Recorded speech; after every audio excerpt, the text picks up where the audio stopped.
This is my review of Samurai Flamenco.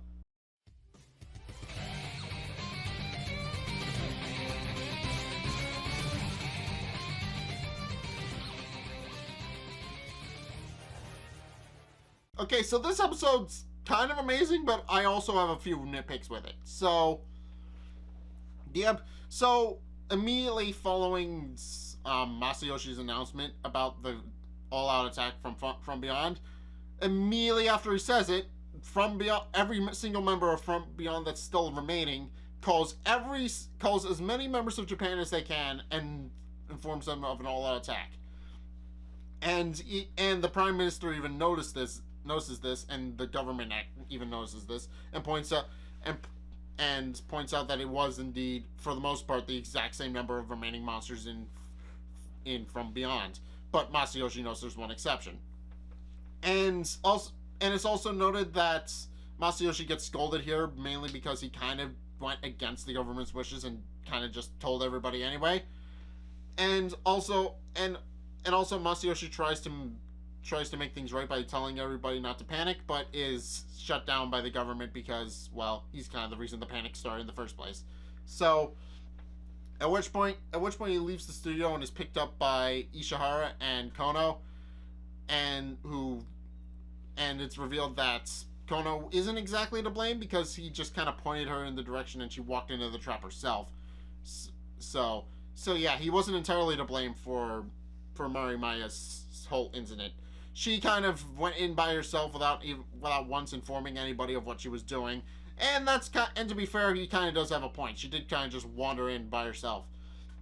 But in any case, Masayoshi lets the two in on what's going on, and after realizing that he needs to make things right, decides to make a public service announcement on the High Roller High website, not only stating that he realizes that he may have that he definitely caused an issue and apologizes, and then does a different approach. He decides to tell everybody how he became a superhero, and points out that in a lot of ways it's different from what he's expected. Some good, some bad.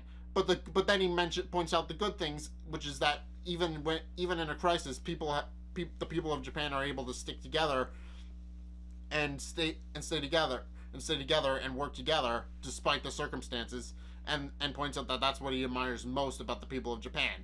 So at which point, and then tells them that they need to head to their designated shelters, or really any sturdy building, do what the government says, and just wait it out while the police and the Flamengers handle it.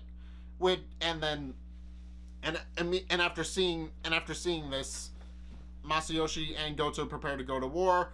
Masayoshi meeting up with the Flamengers and Goto going to his precinct. But before Goto even leaves for the precinct, he says that he actually called Mizuki and Momo to pick Marimaya up because she's worried that she'll be left alone without Goto there, and decides to hand Mizuki the keys and leaves while they talk things out.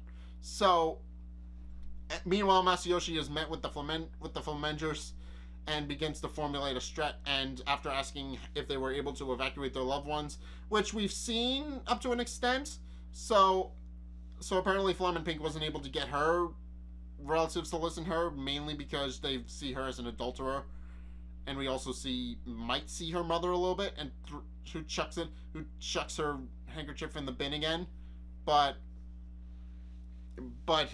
for the most part, everybody who had relatives was able to get their relatives out, with some exceptions.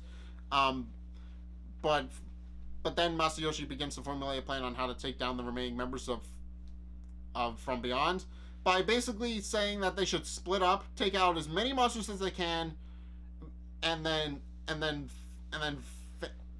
basically just try to thin out as many as they can first before they going in an all-out attack with the Flam and Robo. So, and this doesn't work as well as they were initially hoping, because not only are they horribly outnumbered, but suddenly From Beyond begins forming two giant bioweapons from their structures, which just descend from the sky, and then they build a drill from one, which is designed to bore into Mount Fuji and cause it to erupt, basically destroying Japan in the process. And then and another to guard the drill so that the Flamengers can't get anywhere near close to it. Meanwhile, Goto and by extension all the other cops in Japan and even the military are struggling to take down the monsters from beyond descent.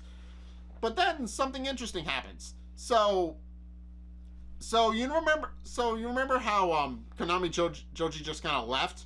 Yeah, he comes back in this episode and decides to help out, but apparently he also convinced every superhero in Japan who up to this moment have actually been pretending to be actors up to this point, just kind of show up and help turn the tide of battle.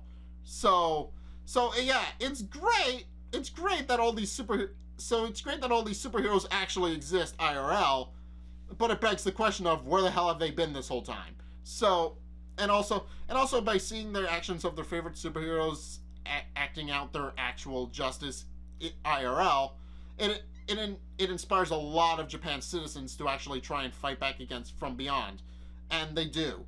And then the superheroes are able to finish them off because Japan's citizens are willing to help out their heroes, which is kind of Joji Konami's plan, but it doesn't really work. But it doesn't really work as well as he thinks, because you're kind of putting some citizens in danger there, bud. But yeah, just when the tide of battle is about to turn and they focus their attention on the giant drill boring into Mount Fuji, everything suddenly comes to a standstill, and the remaining member of From Beyond contacts Masayoshi directly and asks to meet with him. And Masayoshi agrees, only for it to be revealed that the final member of From Beyond Flamenco, has Masayoshi's face and calls him Big Brother. And that's where the episode ends.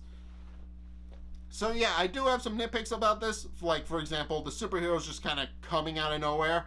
I mean, yeah, it makes sense that the superheroes that people have been seeing on TV this whole time would actually be good at actually being superheroes. And we've seen that Joji Konami is to an extent still a superhero, because he still dresses up as Red Axe and combats monsters from time to time. But it begs the question, have Japan always been attacked by real monsters and they've just been documenting them on TV for their TV shows? Because that seems kind of dangerous. Just the fact that they're all superhero shows may in fact be showcasing real life monsters, and Japan has just been oblivious the whole time because the superheroes have been able to handle it. And unknowingly have actually been rooting for the fight against good and evil this whole time, and that people have been waging war against monsters for a while now. So it begs the question of why did they wait so long to tell anybody the monsters were real? I mean, obviously it would incite panic, but it begs the question: what happened here? What was happening? Why was it happening? And also, why did nobody tell anybody? Because yeah, Joji Konami just kind of left, and then came back with a bunch of superheroes under tow, and they're all superheroes from actual TV shows. But does that mean that they just don't combat real monsters in real time, and that sometimes they fight monsters, and sometimes they fight guys in costume? Because you see what the problem is? It kind of doesn't make a whole lot of sense, because it's been established at this point that sometimes they do fight guys in costume, but sometimes they actually fight real monsters, and that kind of confuses me a little bit. So yeah, that's my main nitpick with the episode, but it's a good episode overall. But the fact that the heroes just kind of come out of nowhere and apparently have been fighting monsters in secret this whole time, that kind of rubs me the wrong way a little bit. I feel kind of confused and kind of, I don't know. It's confusing. It makes sense in the lore of the show, but it's kind of confusing as to all the semantics of it.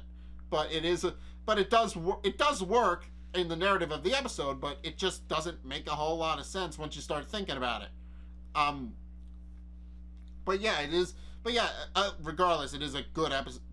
It is a good episode, but it just confuses me a little bit, is all. But anyway, yeah, that was my review. That's my take on this episode of Samurai Flamenco. It's interesting, but also confusing. I like it, but at the same time, I hate it. So, I mean, well, hate's a strong word. I don't hate it, it's just confusing. But anyway, if you guys have seen this episode of Samurai Flamenco, let's get a discussion going in the comment section down below. or over on my Discord server, link in the description. But anyway, thank you guys so much for watching. If you enjoyed, be sure to like, comment, and subscribe. Also, be sure to follow me on Facebook and on Twitter in the description below.